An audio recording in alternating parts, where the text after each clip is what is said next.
Hey guys, it's Jason Dunn here from Windows Phone Thoughts, and today we are looking at the LG eXpo, a Windows Mobile phone, a Windows phone, which means it's running Windows Mobile 6.5, and this is obviously on the AT&T network. So let's take a look at what's inside the box. We have a quick start guide, set that aside. And here is the actual phone. So the LG eXpo is a QWERTY slider device. As you can see here, we have a full QWERTY keyboard. So what's kind of interesting is that for a QWERTY slider, it's actually fairly thin. Let me just compare this to the Touch Pro 2. So this is basically the older, this is the HTC Touch Pro. So it's not the 2, it's a slightly older device. But you can see here, there's actually a huge difference in terms of thickness. So the LG eXpo is quite thin. So I'm going to set that aside for just a second. We'll see if there's anything else interesting here inside the box. We have a USB data cable. And, oh, okay, that's awesome. It looks like LG is using micro USB. Good job, LG. Thank you for not using a proprietary cable. Looks like it comes with some earphones, some headphones. Actually, that reminds me, does this thing have a 3.5 millimeter headphone jack? No, it does not. It looks like, yeah, see, so basically there's a micro USB jack, and that's what these headphones plug into. Yeah, see, so there it is right there. So, a little bit unfortunate. So, good job, LG, on using micro USB for power and charging. Too bad you didn't put a 3.5 millimeter headphone jack there. That would have been pretty cool. Here is the travel adapter. I'm actually going to open this thing up because this is it's kind of interesting looking here. Oh wow! Yeah, so basically they're just giving you a USB port to charge it on here, but this is really tiny. I'm really actually quite impressed with this. So yeah, that's pretty nice. And we'll see if there's anything else interesting inside the box. We'll get the box out of the way. We have a small. I think this is a stylus, but this is kind of weird. I'm actually not 100% sure what this is. Oh, I'm totally failing the IQ test. Oh, there we go. Oh, okay, yeah. So, oh, I see. So it actually, when you open it up, it telescopes outward. So, well, this is kind of interesting. Yeah, weird. I've never quite seen anything like this. Now, it's kind of funny. So it comes on a lanyard, and the phone actually has a lanyard loop. So I'm assuming the scenario here is that you would loop the lanyard on your phone, and then it would you kind of do this. I don't know about you guys, but I think that's kind of weird. I'm not entirely sure that I would do that, but it's an interesting option. We'll see, I guess, how finger friendly the LG eXpo is. And then we have the battery, and the battery is actually it's 1500 milliamps, which is actually a really nice size in terms of battery life. So the battery is pretty hefty, not too enormous. So yeah, let's take a look at the phone here. So we'll peel off the cover here, and it looks like there's maybe some. Woo! Nearly dropped that off camera, but didn't happen. Yeah, I'm a bit of a butterfingers at times when I'm playing with these things. So let's see here. I'm gonna try to get this plastic off. Oh boy, really kind of made this hard. Okay, so oh boy.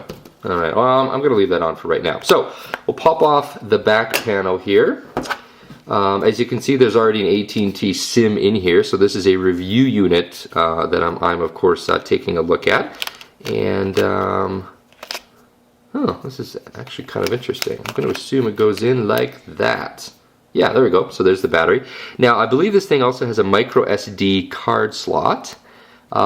Oh yeah, here it is. So actually it's right up here. So there's just a little tiny flap here. So that's where you put the micro SD card slot. It of course supports micro SD HC, which means that you can put cards up to 32 gigabytes in size inside there. We'll pop the back cover back on here. I gotta say, I'm really digging the fact that the back cover just comes off really easily. I mean, there's just a little switch here, and boom, it comes right off. Unlike a lot of the HTC phones where it's a bit more of a struggle, although the HTC phones, tend to, of course, blend in a little bit more. There's a piece of plastic on the back here. So on the back, this is a 5 megapixel autofocus camera, and it has a flash. So as you can see here, it's kind of hard for me to get all this plastic off. Anyway, yeah, there's the flash. So let's boot this thing up here, and while it's booting up, assuming that there's battery life, yeah, there is. I'll talk about a few of the features while it is booting up. So one of the big things that AT&T is and LG are talking about with this phone is that this is what they're saying the first phone released in the US to have a gigahertz processor, and that is technically true because of course the HD2, which I have right here, this has the Qualcomm SnapDragon processor, but of course this model has not yet been released in the US. So in the US and in Canada, like in North America, the HD2 here on the left is only 2G, and of course what's great about this phone right here is that it is a true 3G phone for me in Canada, and of course for anyone down in the US. So we're just going to do the initial configuration here. It's kind of weird to have to bust out the stylus, because when I did the unboxing for the HD2, of course I was really excited by the fact that we're just going to leave the date and time there. I was excited by the fact that it was all touch oriented, as in, it was finger friendly, and this of course is Windows Mobile 6.5, which is more finger friendly. As you can see here, it's nice and big, but when you get inside some of the applications, you can see that we're looking at smaller, kind of smaller dialog boxes there. Okay, so let's talk about some of the hardware and some of the buttons. So on the left, over on the side here, and again, this is a little bit hard to see because I've never seen a phone that's had this much protective plastic over it. It's kind of funny. Yeah, so on the left and on the side here we have the volume button. So up, as you can see, it gets pretty loud, and then of course volume down.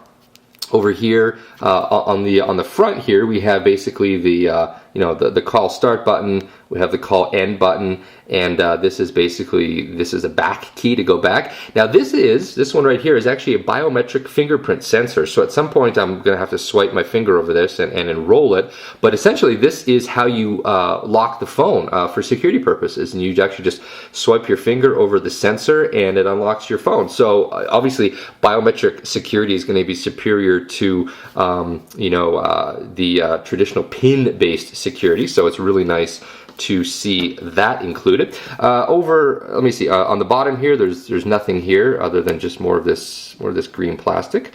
I'd love to know why they couldn't just make it one piece, why they had to make it 26 different little pieces, but that's okay.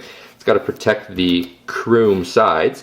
Yeah, so I'll say one of the things I like about this is LG has gone for the high polish chrome here, and of course that is a fingerprint magnet, but on the back they put a surface that is not a fingerprint magnet, and so I'm really happy that they did that. So it's okay to have a little bit of bling here and there on the phone that attracts fingerprints, but it's nice to not have the whole thing be a gross fingerprint magnet. Now over on the right side here we have, it looks like it is a dedicated camera button. Once I get rid of the green plastic, so it's a dedicated camera button.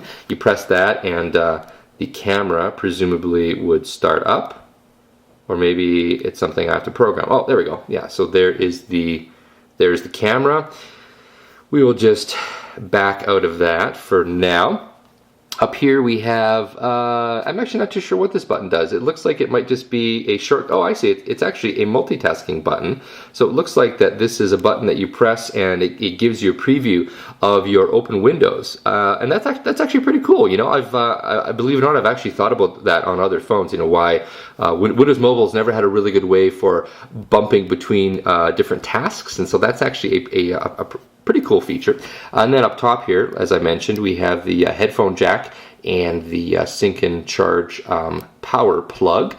And then over here we have the power button, and there's also a little lock mechanism right next to it. And so I'm not entirely sure if if you press and hold, if it does anything different. No, we don't want it to actually be turned off. Yeah, so basically what this is just saying is that the power and the lock button are actually the same.